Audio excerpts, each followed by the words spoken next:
আসসালামু আলাইকুম। ইনভেস্টওয়াইজ বিডিতে সবাইকে স্বাগতম। গত সপ্তাহে আমাদের দেয়া কয়েকটি শেয়ারের বর্তমান পরিস্থিতি নিয়ে এখন আলোচনা করব। প্রথম শেয়ারটি হচ্ছে এই যে দেখেন এসপিসিএল। এসপিসি শেয়ারটি বলা ছিল এই যে অ্যাকোমোডেশন জোন, এই জোনটাকে ব্রেক করতে হবে এবং এই জোনটা যদি সে ব্রেক করতে পারে তাহলে তার পরবর্তী টার্গেট হবে ৳৬০.৩০।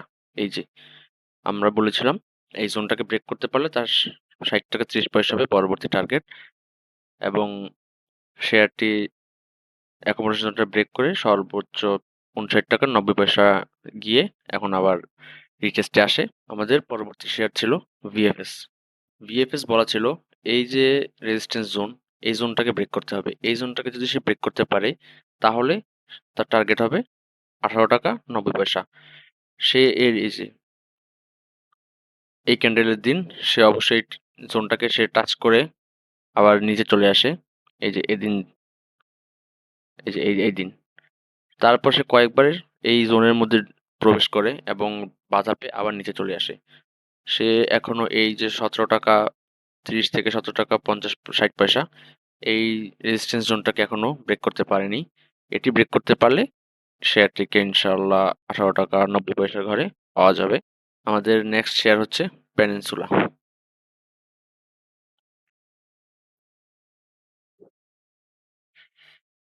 এই যে পেনিনসুলা বলেছিলাম যে এই রেজিস্ট্যান্স জোনটা যখন ব্রেক করবে, ব্রেক করার পর রিটেস্টে এসে তারপর আবারও উপরের দিকে যাবে। এই যে এদিন বলা ছিল যে রেজিস্ট্যান্স জোনটাকে সে ব্রেক করে রিটেস্টে রিটেস্ট করে দেন আবার উপরের দিকে যাবে। ঠিক সেভাবেই দেখেন এই যে রেজিস্ট্যান্স জোনটাকে সে ব্রেক করে। এই যে এই ক্যান্ডেল ব্রেক করে, ব্রেক করার পর সে আবার রিটেস্টে আসে। রিটেস্টে এসে আজকে আবার সে অনেক ভলিউমের সাথেই সে উপরে উঠে যায়। আমাদের পরবর্তী শেয়ার হচ্ছে অ্যাপেক্স স্পিনিং। অ্যাপেক্স স্পিনিং শেয়ারটি বলা ছিল কবে? এই যে এন্ট্রি ছিল ৳৩৮৫.৭০। এই যে ঠিক এই দিন ৳৩৮৫.৭০ এর এন্ট্রি ছিল। বলা ছিল যে এটি যদি রিটেস্টে আসে, রিটেস্টে এসে দেন হচ্ছে টার্গেট থাকবে ৳৪৩৬।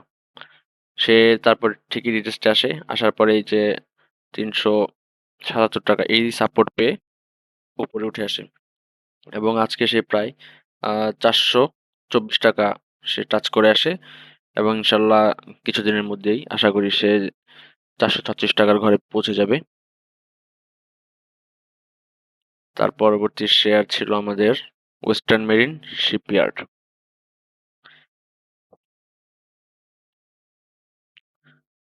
ওয়েস্টার্ন মেরিন শিপইয়ার্ড এই যে আমাদের টার্গেট দেয়া ছিল ৳১১। ৳১১ সে ৳১১ থেকে ৳১১.২০ সে ৳১১.২০ টাচ করে সে নিচে চলে আসে এবং সেদিন বলেছিলাম যে শেয়ারটি যদি এই যে গ্যাপ যে গ্যাপ রেখে উপরে উঠেছে ৳৯.৬০ থেকে ৳৯ এই গ্যাপটা যদি সে নিচে রিটেস্টে এসে গ্যাপটা ফিল আপ করে উপরে যায় তাহলে তার জন্য ভালো এবং সে দেখেন গ্যাপটা ফিল আপ করে ফেলেছে। গ্যাপটা ফিল আপ করে এখন আবার সে উপরে যাওয়া শুরু করেছে এবং এখন তার পরবর্তী টার্গেট থাকবে আবারও সে ৳১১ থেকে ৳১১.২০। তারপরে হচ্ছে আমাদের অ্যাপেক্স ফুড।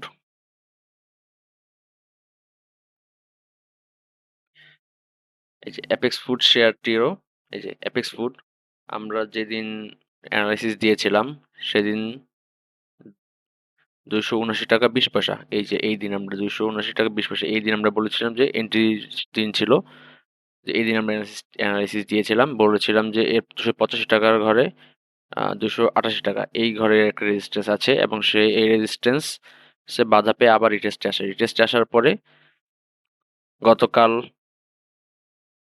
বাউন্স ব্যাক করে এবং আজকে হাই ভলিউম সহকারে একেবারে রেজিস্ট্যান্স ব্রেক করে আমাদের যে টার্গেট ছিল ৳৩০০ সেই ৳৩০০ সে ফিল আপ করে ৳৩০৩ পর্যন্ত উঠেছিল আজকে।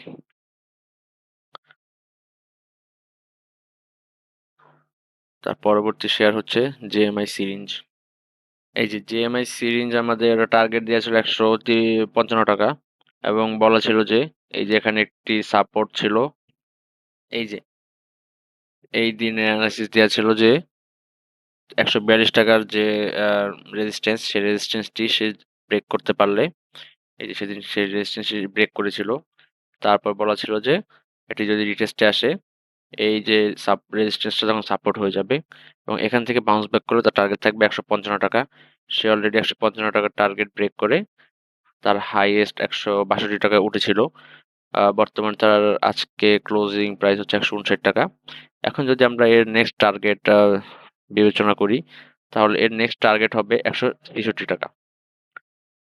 এর নেক্সট টার্গেট হবে ১৬৫ থেকে ৳১৬৩ এবং এই ১৬৫ থেকে ৳৬৬ যদি সে ব্রেক করতে পারে, তাহলে তার পরবর্তী টার্গেট থাকবে হচ্ছে আমাদের ৳১৭৩ থেকে ৳১৭৪ এই ঘরটা।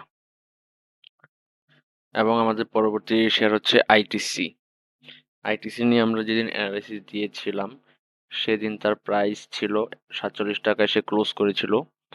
আম বলেছিলাম যে এই যে এই দিন ৳৪৭ সে ক্লোজ করেছিল।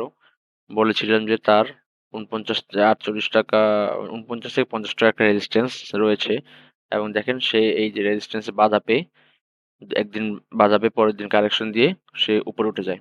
রেজিস্ট্যান্স ব্রেক করে উপরে উঠে যায় এবং এই যে রেজিস্ট্যান্স ব্রেক করার পর বর্তমানে সে কারেকশন মোডে রয়েছে। আবার যদি সে ১-২ দিনের মধ্যে আপট্রেন্ড শুরু করে, এই যে তার টার্গেট ৳৫৫ এখনো বজায় থাকবে। যে তার পরবর্তী টার্গেট থাকবে ৳৫৫।